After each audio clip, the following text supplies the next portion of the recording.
నమస్తే, నేను మీ మాధురి. ఈరోజు మనతో పాటు స్టూడియోలో ఉన్నారు లక్ష్మీ రత్నం గారు, లా ఆఫ్ అట్రాక్షన్ కోచ్, అలాగే హీలింగ్ కోచ్. నమస్తే మ్యామ్. నమస్తే మాధురి. సో ఫస్ట్ థింగ్ ఏంటంటే మీరు సెల్ఫ్ లవ్ అన్నది చాలా బాగా నేర్చుకోవాలి. సెల్ఫ్ లవ్ అన్నది ఉండాలి. సో మనకి మనకి ఏదైనా హాని కలుగుతుందంటే మనం వాళ్ళని ఎంత ఎంకరేజ్ చేయాలి కదా. సో సెల్ఫ్ లవ్లో మీకు కావాల్సింది ఏంటి, కొంతమంది వాళ్ళు తనకి చాలా పొగరెక్కువ, ఈగో ఎక్కువ అలా ఉంటారు. సో మీకు కావాల్సినంత సెల్ఫ్ రెస్పెక్ట్ ఎవరైనా ఇవ్వకపోతే అది ఈగో కాదు, మీ రెస్పెక్ట్ మీరు.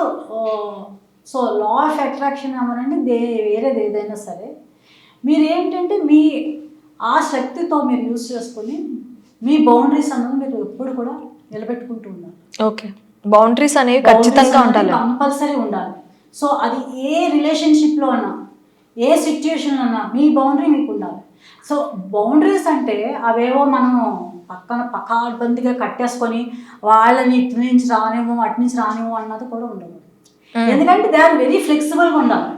అంటే మనం ఈ సొసైటీలో ఉంటున్నాం కాబట్టి మనం ఈచ్ అండ్ ఎవ్రీ రిలేషన్ కాపాడుకోవాలంటే you should have your own self respect, own boundaries. At the same time you should know how to let go things కూడా. So you let go things. And boundary కూడా ఎట్లా ఉన్నదంటే, so వాళ్ళు కొంచెం చేస్తున్న, so ఇది వాళ్ళు కొంచెం క్రాస్ చేస్తున్నా పర్వాలేదా నీకు అని నీకు అవగాహన ఉండాలి ఫస్ట్. సో నువ్వు ఓకే వీళ్ళు ఎట్లా చేస్తున్నారు, ఓకే నో ప్రాబ్లం అనుకుంటేనే అలా చేయి.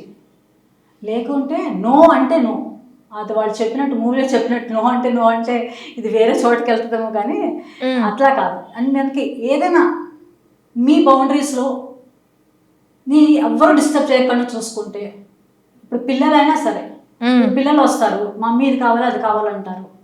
సో అలా నాకు కూడా చాలా ఎక్స్పీరియన్స్ ఉంది ఇంట్లో. మాకు కూడా పిల్లలు ఉన్నారు. వాళ్ళకి టోటల్గా ఏమవుతుందంటే వాళ్ళు మమ్మీ ఇది కావాలనగానే లోపల తెలియని ఒక తరంగాలు బయలుదేరుతాయి. సో వాళ్ళు నేను ఫోర్స్ చేయట్లే, ఇది కావాలని వదిలేస్తారు, కాదమ్మా అని చెప్పినా కామ్గా ఊరుకుంటారేమో, మనం ఏం నచ్చ చెప్పగలుగుతామో తెలియదు. కానీ నీకు లోపల నుంచి ఒక తరంగా అది యూస్ అయిపోయి ఒక తరంగాలు వచ్చేస్తాయి. ఓ వాళ్ళకి ఇది చేయాలి ఇది చేయాలని తప్పని నేను వచ్చేస్తుంది. సో నీకు అక్కడ తెలియాలి బౌండరీ. నువ్వు వాళ్ళని ఎంతవరకు అది సమంజసమో, వాళ్ళకి ఇవ్వచ్చా ఇవ్వకూడదా, నువ్వు ఇది చేయొచ్చా చేయకూడదా వాళ్ళకన్నా అది.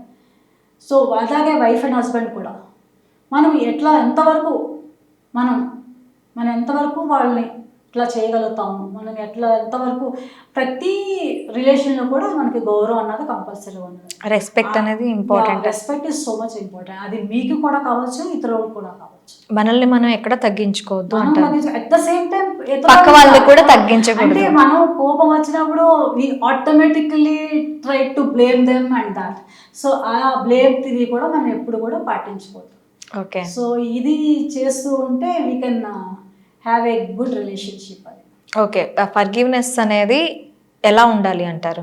ఇప్పుడు ప్రతి ఒక్కరిని ఫర్గివ్ చేసుకుంటూ వెళ్ళిపోవాలంటారా? శత్రువుని కూడా ఫర్గివ్నెస్ చేసుకొని వెళ్ళిపోవాలి అంటారా?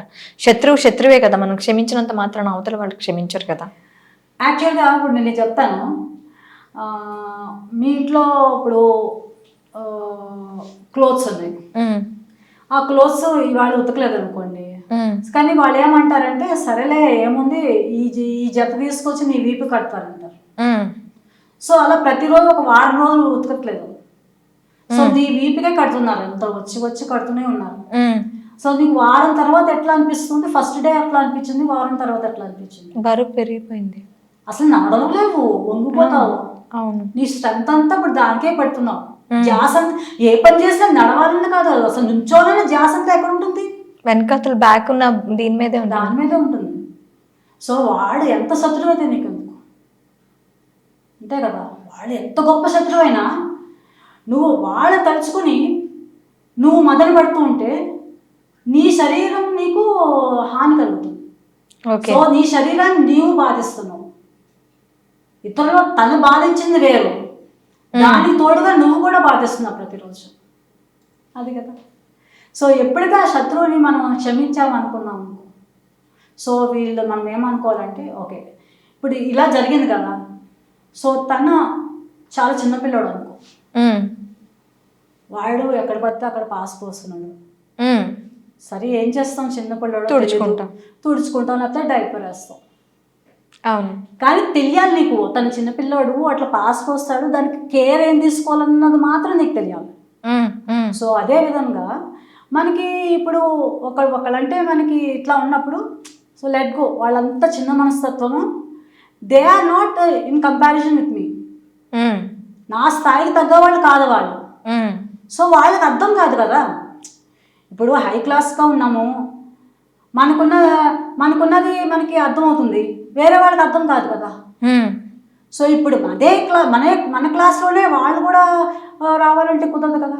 So everyone has their boundaries.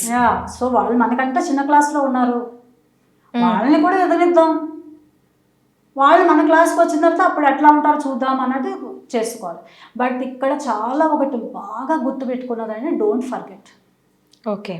So వాళ్ళు మీకు ఏం చేస్తారన్నది మాత్రం ఫర్గెట్ చేయకూడదు. సో ఇప్పుడు వాళ్ళు మనకి ఇది చేశారు అనగానే మీకు ఏమొస్తుంది, ఫస్ట్ వచ్చేది కోపం. చాలా కోపం వస్తుంది. మళ్ళీ you play back the same scene, um, you relive the same scene. Um, so అలా రీలివ్ చేసి you are spoiling your own body. Yes. So ఇప్పుడు మీరు క్షమాపణ చేశారు అంటాక నిదర్శనం ఏంటంటే, మళ్ళీ సీన్ అనుకోండి, మీకు వాళ్ళ మీద కోపం కానీ ఏమి రాదు, but you know that they have hurt you. Yes. So వాళ్ళకి దూరంగా ఉండాలి, కాకపోతే వాళ్ళ మీద కోపం అనే ఒక దీన్ని, మన కోపం అనే దాన్ని పెంచుకొని ఇమోషన్ మైనస్ చేసుకుంటే ఇమోషన్, అది ఫర్గివ్నెస్లోనే మనం ఇమోషన్ మైనస్ చేసుకోగలుగుతాం. ఓకే. సో దీనికి అన్నది ఒకటి మనకు హవాయన్ టెక్నిక్ ఉంటుంది, దాన్ని హోపోనోపోనో అంటారు. ఓకే. సో దాట్ వెరీ, అది చాలా చాలా ఎఫెక్టివ్గా ఉంటుంది. Okay. So if you are ready I can try with you. Okay. Okay. So ఇప్పుడు ఏంటంటే ఏం చేయనక్కర్లేదు. సో మన ఫర్గివ్నెస్ కూడా వాళ్ళ దగ్గరికి వెళ్ళి ఇట్లా అట్లా కూడా చెప్పక్కర్లేదు. ఎప్పుడు కూడా ఫర్గివ్నెస్ అన్నది మన మనసులో మనం చెప్పుకున్నా సరిపోతుంది. ఓకే. అంటే మన బట్టలు మనం వదిలించుకుంటున్నాం కదా. సో వాళ్ళ దగ్గరికి వెళ్ళి మనం చెప్పాల్సిన అవసరం లేదు. వాళ్ళు మన ఫర్గివ్నెస్ చేస్తారా లేదా అవసరం లేదు. సో ఎదట వాళ్ళ గురించి మనకు ఆలోచన అక్కడ. But when you are doing forgiveness, ఆటోమేటిక్గా తెలుసా వాళ్ళకు కూడా మార్పు వస్తుంది. ఓకే. సో వాళ్ళకు కూడా ఈ హీలింగ్ అన్నది అక్కడ కూడా వెళ్తుంది మీరు. So if you're ready, start the Ho'oponopono అనేది 4 phrases మీద ఉంటుందన్నమాట. I'm sorry, please forgive me, thank you, I love you. ఇది ఇంగ్లీష్లో చెప్తేనే బాగుంటుంది, తెలుగులో చెప్తే మళ్ళీ రెండింటికి I'm sorry, please forgive me రెండు కూడా నేను క్షమించని వస్తుంది, దయచేసి క్షమించని వస్తుంది. సో మనం ఈజీ పర్పస్ అన్నది మనం ఇంగ్లీష్లోనే చెప్పుకుందాం. ఓకే. సో ఈ 4 phrases చెప్పుకుంటూ, సో మీకు ఎవరైనా ఇష్టం లేని వాళ్ళు ఉంటే వాళ్ళని మీరు ముందు ఊహించుకోండి. Okay. They are in front of you, వాళ్ళు మీ ముందు నుంచి ఉన్నారు. Breathe in and relax, breathe in, relax. మీ ఒక చెయ్య హార్ట్ సెంటర్ మీద వేయండి, ఏ చెయ్యేసినా పర్లేదు. And you have to repeat after me aloud. I'm sorry, I'm sorry, please forgive me, please forgive me, thank you, thank you, I love you, I love you. I'm sorry, I'm sorry, please forgive me, please forgive me, thank you, thank you, I love you, I love you. I'm sorry, I'm sorry, please forgive me, please forgive me, thank you, thank you, I love you, I love you. I'm sorry, I'm sorry, please forgive me, please forgive me, thank you, thank you, I love you, I love you. I'm sorry, I'm sorry, please please forgive me, thank you, I love you. I'm so sorry, please forgive me, thank you so much, and I love you.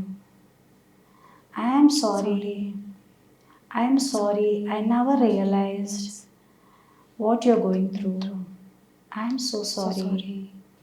Please forgive me for all the action I have done. Please forgive me for not able to understand your situation. And I thank you for being supportive to me. I am being thankful to supporting to me. And I am very thankful And I'm very thankful for all your deeds for all your deeds that made me that made me grow ahead in life. grow Grow ahead in life. grow ahead in life.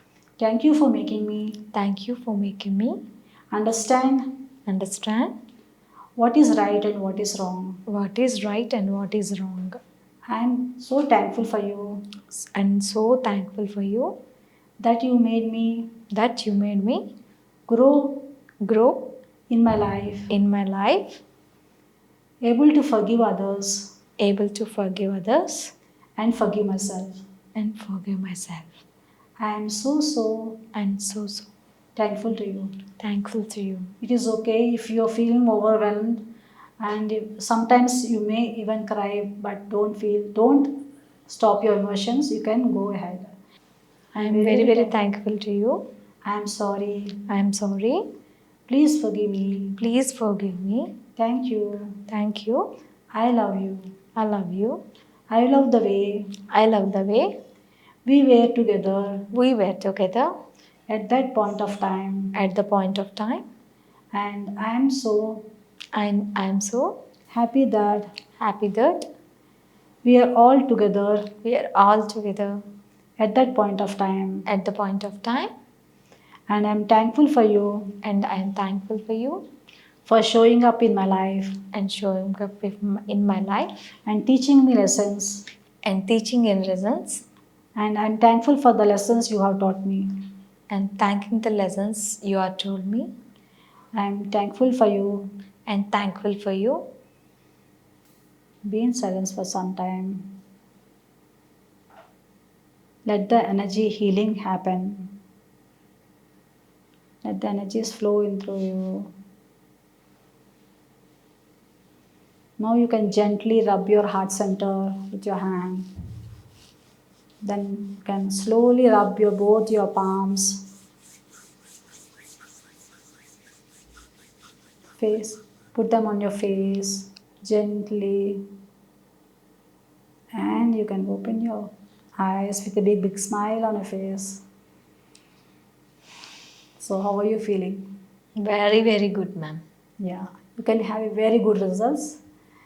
And this Ho'oponopono is a Hawaiian technique, and Master Louis he has done treatment for some like mentally insane people. Okay. Yeah, because he has treated them using this technique of Ho'oponopono.